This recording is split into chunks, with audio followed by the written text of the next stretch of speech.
Hi everyone. Hope you had a nice weekend and that these Tuesday morning videos find you well.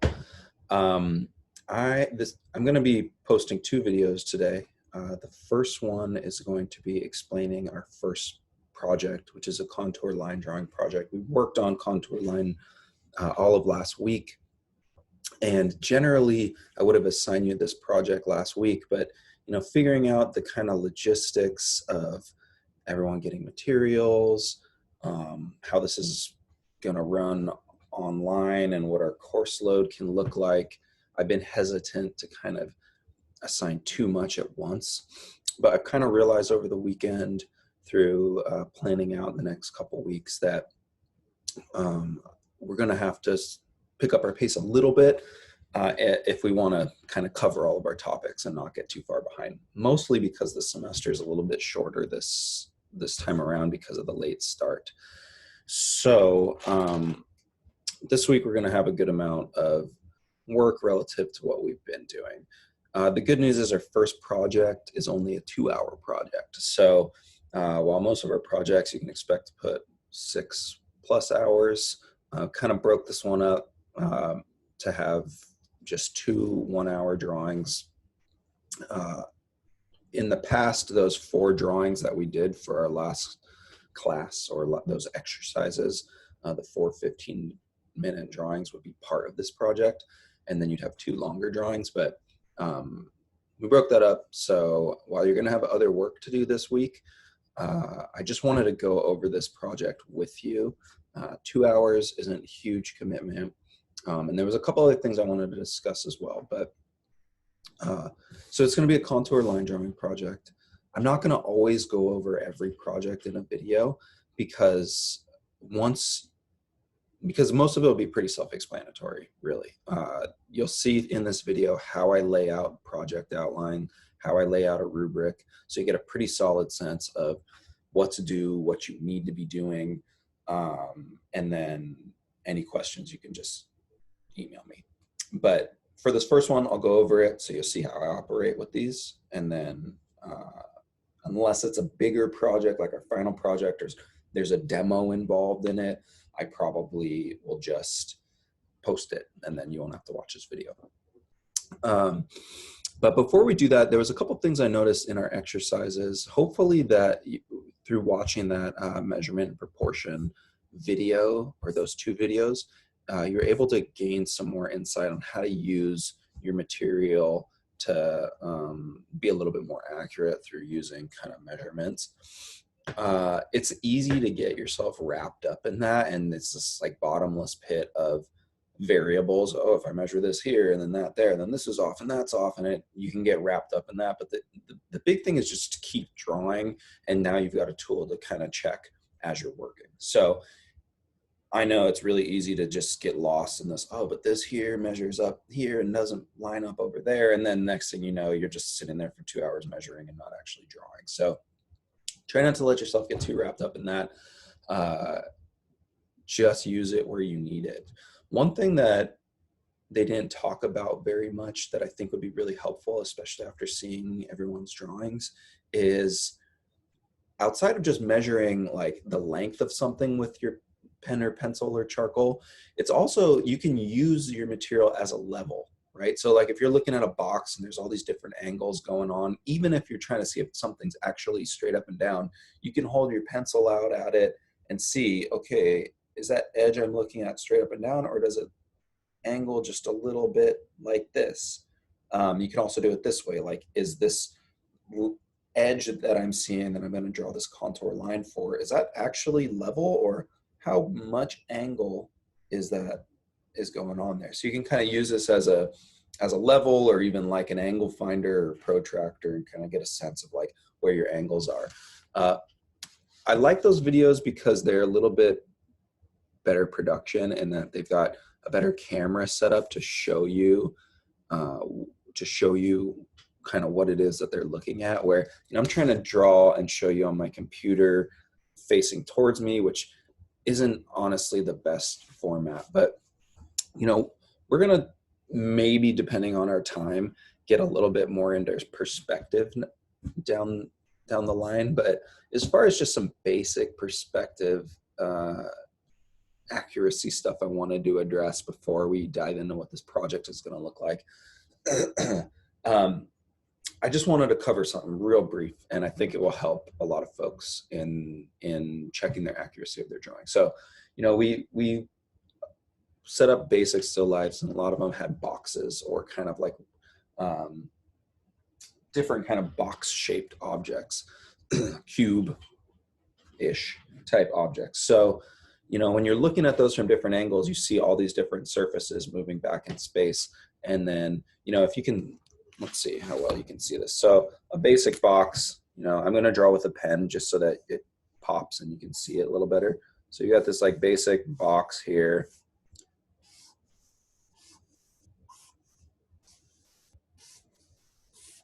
So you can see like really basic box. That's as if I'm looking straight at it, and this edge right here is the closest thing to me. You know, another example of what that could look like is maybe you've got this surface of this box facing you straight ahead, and then these are moving back in space this way. So that's another example, really poorly drawn example.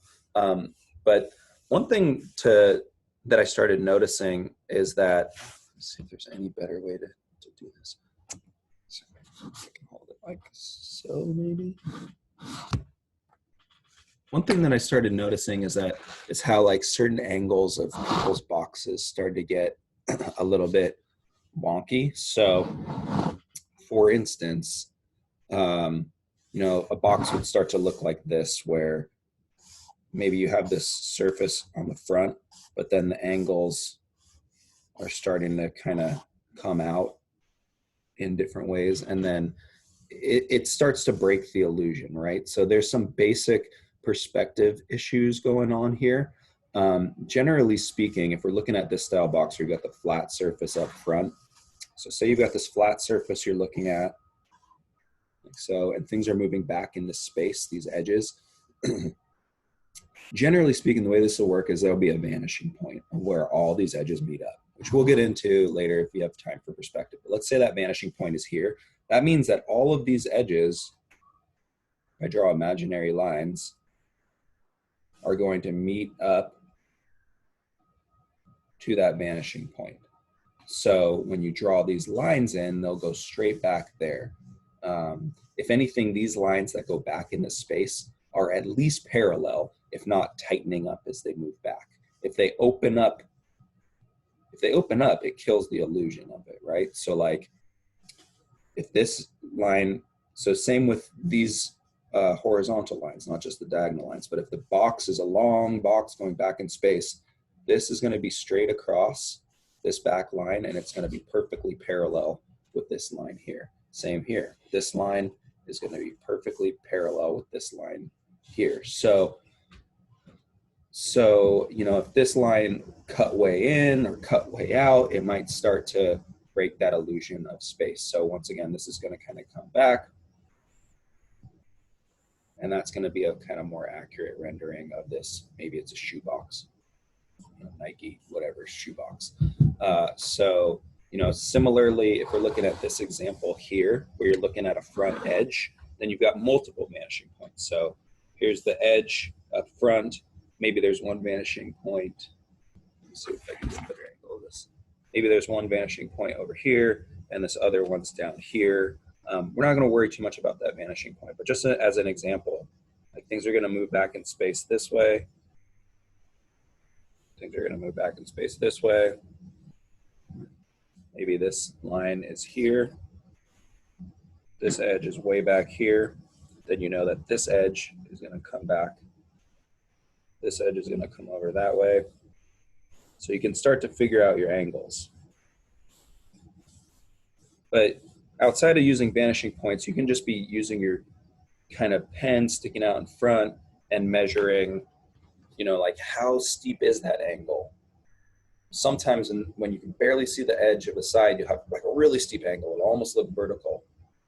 But at the minimum, all lines that are parallel are going to be at least parallel. not opening as they move back in space. If anything, just tightening up a little bit or just staying parallel. So keep that in mind. If you start to have a box that looks like this instead of like this, check these angles. This guy probably needs to come back here. This guy needs to come up there, and this gets straightened out. And then you've got a more accurate box. So just wanted to run, that's something I'll usually cover in class because we draw a lot of boxes and different kind of wooden rectangular kind of cubes in the beginning because they're simple and easy. That said, you know, getting these angles can be a little bit complicated. So any questions about that, just email me. You can also look up some basic perspective stuff online to get a sense of that. So, you know, for this project, I'm going to be grading a lot on your accuracy, and I can't be there and look at what you're drawing. So, you know, maybe it would be a good idea, I didn't put this in the project outline, but it'd probably be a good idea for you to even take a picture of it and show me. That's not required. But one way I can tell that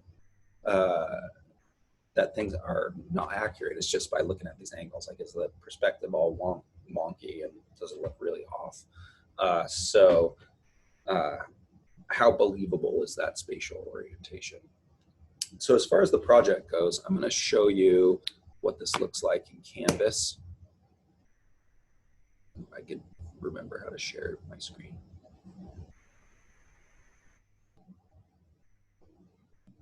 All right, so in Canvas, in your assignments where you find everything else, you'll just see this on here. This is project one. So the way that I'll always run these project outlines is it'll just start with some basic info, like an overview, or it'll sometimes say, you know, this is what you'll turn in, boom, boom, boom. This is how you'll be graded, boom, boom, boom, and some bullet points. And then below, things will be explained a little further, and there'll be a rubric attached to the end, which we'll look at as well. So rather than things being due on our basic regular Tuesdays or Thursdays, I'm gonna give you an extra day on this one because we'll have some other in-class exercises for the week to be working on as well. But this is gonna be due Friday, this Friday the 8th before midnight. So 11:59 p.m. right before midnight. You can turn it in earlier. It's only, you know, 2 hours worth of drawing minimum. So, you know, if you want to turn it in earlier, you're welcome to, but any drawings that come in after midnight will be considered late. So what's required is a drawing time, a minimum of 2 hours. You will turn in 2 long 1 hour each still life drawings on your nice paper, at least a half sheet in size. So if it's on your nice paper, you know, you can cut a sheet in half and then you can use 2 different, you know, 1 sheet gets you 2 drawings. We'll explain here in the project that you're welcome to go bigger, but that will be the minimum size. You will primarily be graded on the following: your ability to follow this project outline, time spent on and attention given to each drawing, variety of line, use of line only to communicate space, volume, form. So through those edges and through things moving around in space, like we just talked about a little bit with these cubes here, you're showing volume. That's just like how an object sits in space, what kind of form it has. Sometimes, remember, we saw cross contour coming across the surface. That helps show some volume and form as well. Texture and surface, we're going to talk a little bit more about here in this project outline. And accuracy and attention to detail. So here I go in and I explain things a little bit further, and you know, without reading it to you verbatim in this video, you can go through and take a look at this. But the overall gist of this is that you're going to set up a still life, or you can choose a specific object, singular object. You could draw a space in your house. You could draw your room. You could draw, you know, if you're obsessed with coffee and drink it every morning or whatever, and that's your thing, you could set up your coffee mug and like other supplies on a table. Whatever it is, for these two drawings, you could draw the same one twice from different angles, or you could draw two different scenes or objects.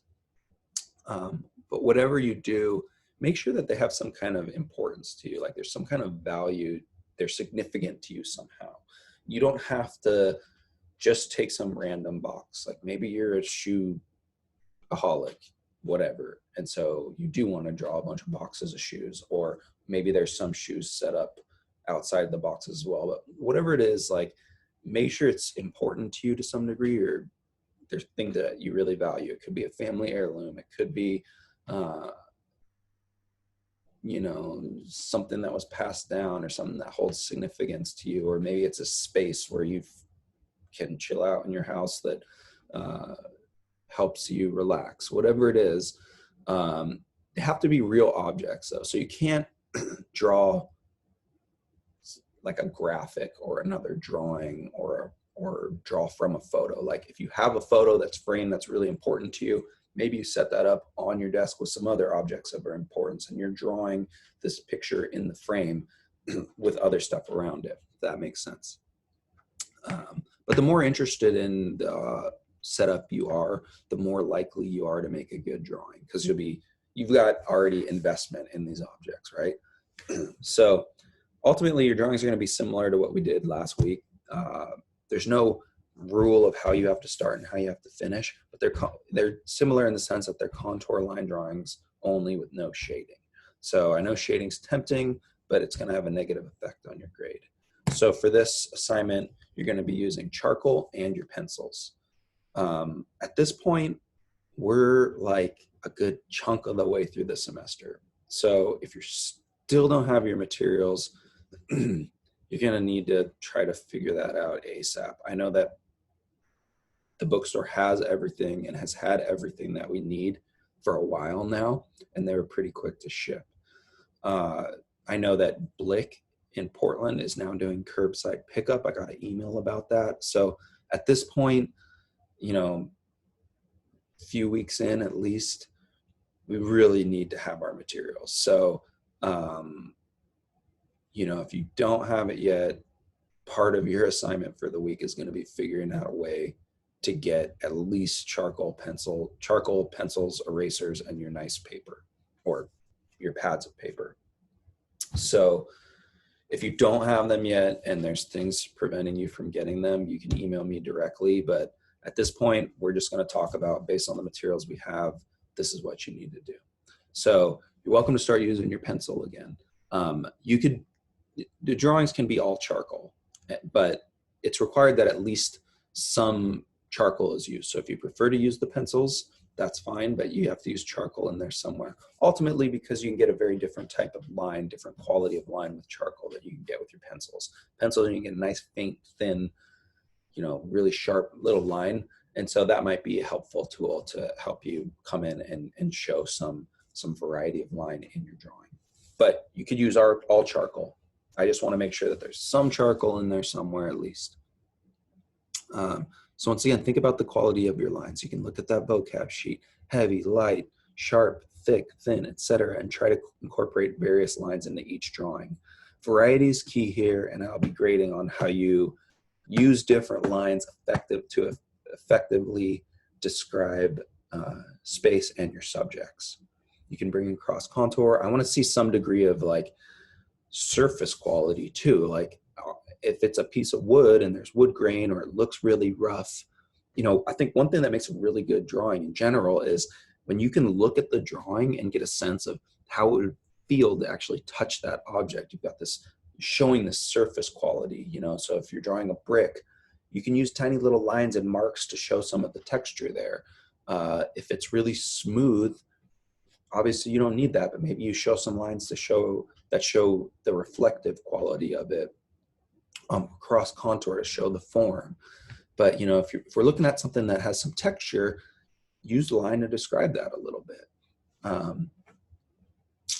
So the other big thing about this project I want you to consider is your composition. So in an intro level class, oftentimes for a project like this, every drawing that's turned in will just be smack in the center of a page. We call that center-centered. It's just floating in the middle. So if you're drawing a vase, this vase is just floating in the middle of your drawing. It's okay to center things in the middle of your page if you want, but I don't want to see anything floating. So unless you can figure out a way to just float your objects in space, I want to see some kind of background, you know, like what is the object sitting on? Is it on a table? Is it on a desk? Is it on the ground? You could choose to show some background info too, so we get a bigger kind of spatial sense of what's happening and what you're looking at. But at the very minimum, I want to see the object grounded on something. So no objects floating in space, that'll have a negative effect on your grade. As far as composition goes, you can also see what happens if you break the boundaries of the page. So it doesn't have to be right in the center. It can be off to the side. Maybe if it's a plant you're drawing, excuse me, some of the plant is on the page and some of it breaks off. We don't have to see it all. You can frame things just like you would with a picture. You know, sometimes you're taking a picture of someone, sometimes you put them right in the middle, sometimes they're off to the side. You know, think about that composition, how you want to frame it. So the overall gist is you're making 2 drawings. They're 1 hour each at minimum. They're contour lines. You're showing as much information as you can with line only. You're going to be taking pictures of these 2 drawings and turning them in here. You know, an hour is going to feel like a long time for some of you. So if you're really struggling to make a 1 hour drawing, slow down, be patient. Hugest part of drawing early on for many students is about patience. You have to be willing to put in the time it needs to get fixed. So I guarantee you that even if you spend the full hour doing this, that you could spend more time to make your drawing better. So if you're having a hard time with the full hour, you can send me pictures of it and say, okay, well, what do you think this needs? Here's a picture of what I'm drawing. Here's a picture of the drawing. Ask for some feedback and I'm happy to give it to you. But also, you know, another big part about drawing is starting to recognize where things are off and where they need help. So if you've spent 30 minutes and you're like, this drawing's done, maybe first off, maybe your still life isn't complicated enough for you. If you just got a box on a page, on a table, you know, you could step it up and challenge yourself a little bit more. But even then, you know, show some surface texture. Are your angles right? Double check things. Maybe at that point you can start incorporating some things in the background. You know, really push yourself. I think if anything, to make a really good drawing, you have the potential and you are more than welcome to work for more than an hour on each of these. It's up to you. I'm just saying an hour is the minimum. So, you know, like I said, you can email me with questions. Other thing I want to show you is our rubric, and you're going to get one of these. It'll be attached here. So the way this will look is there's going to be a video post. This video that I'm recording right now will be posted right below here above the overview. At the very bottom, there's going to be a link to your rubric for this project. It's just a PDF, but it breaks it all down. So here's the rubric. It breaks everything down into, like, you know, here's the info for, which is pretty straightforward, just standard, like 94 to 100 is an A, 93 to 90 is a A minus, and so forth. So if you want an A to if an A minus to an A, your work is going to fall into this category. So I'm not going to read every one of these categories, but I just want to read you a couple to show you how things change throughout. So, you know, demonstrates exceptional understanding of project outline, followed instructions perfectly. So like if you did some shading, obviously you didn't follow the project outline, or if your drawings weren't big enough, or if they're floating in space, or all these things that are in that project outline, if some of that is in there, obviously you didn't follow it all the way. So, you know, your ability to follow the project outline has a huge effect on your grade. Put in the extra time to thoroughly develop the drawings. So if your drawing is unfinished, even if it was an hour, you're like, okay, well, there's an hour, done. But if the drawing looks unfinished and there's still stuff that needs to be resolved, you know, it shows me that you didn't care enough to finish it. So, you know, you can see here for A minus, for a B to an A minus, sometimes met the time limits for the drawing. But if you want like that solid A, put in the extra time to actually develop these into a finished drawing. As far as this category goes, again, strong variety and quality of line are used effectively to create visual interest, shows a lot of information basically, effective choice of materials to render different line. Over here in the next category down, it'd be decent variety of line use, shows a few different qualities of line, materials used support line quality, and we get further down, limited line variety, materials chosen somewhat haphazardly, and then in this lower category, almost no variety of line, little consideration of materials. So that kind of shows you how this is scaffolded down in this rubric, and that'll be the same for all these different subjects and different parts of how I'm going to be grading. So this should give, once these are due, with most in-class exercises, I don't give feedback unless it really looks like you can use some. But for the projects, this is the culmination of that work from last week. So I will be giving you each at least a little bit of feedback, like here's the rubric, so you can check that, and that's your go-to sense of how I graded it and what I looked at. But I'll point out a couple of things, like did this well, that needed some work.